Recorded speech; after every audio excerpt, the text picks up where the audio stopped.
Hello guys, तर आजचा video पूर्ण बघा, कारण आजच्या व्हिडिओमध्ये आपल्या शॉपवर आले होते रील स्टार. तर 105K फॉलोअर्स आहेत त्यांचे.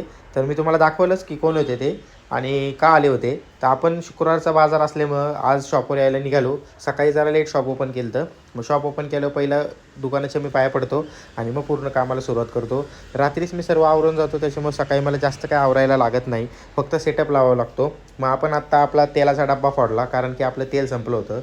आणि जसं की तुम्हाला माहिती आहे की आपण कीर्ती गोल्ड याचं रिफाईंड सनफ्लॉवर ऑइल हे वापरतो आणि पूर्ण रिफाईंड ऑइलमध्ये आपण सर्व बनवतो. त्यानंतर आपण दूध घ्यायला आलो. दूध घेतल्यानंतर वडापावसाठी कस्टमर आले आणि वडापाव कस्टमरला मी दिला. कधी कधी कसं होतं, आलो सेटअप लावायला लागतो की लगेच कस्टमर येतात, कधी कधी लवकर येत नाही. काय व्यवसाय असतो त्याच्यामुळे काही सांगू शकत नाही. मग मी चहा करायला घेतला. आज फुल टॉप टू बॉटम चहा करायचा असं मी ठरवलं होतं, कारण आज होता बाजार. म्हटलं आज चहा कमी पडायला नको, त्याच्यामुळे मस्तपैकी चहा करायला घेतला. आणि चहा झाल्यानंतर मी चुरा काढून घरी आलो. गरम गरम चुरा का काढला, तर आपल्या वडापावच्या चटणीसाठी. आणि त्यानंतर मोमोजची चटणी पण आरतीने रेडी करून ठेवली होती. म्हटलं चला आता आपलं परत दुकानावर जावं, एवढी धावपळ करायला लागते आणि एकटाच असतो मी, त्यामुळे मला इकडून जा तिकडून हे करावंच लागतं. त्यात जेवण नव्हतं केलं, तर आरती म्हणली थांब वरण भाताचा डब्बा घेऊन जा, वेळ भेटेल तेव्हा जेवण कर. मग त्यांनी मस्तपैकी मला डब्बा भरून दिला.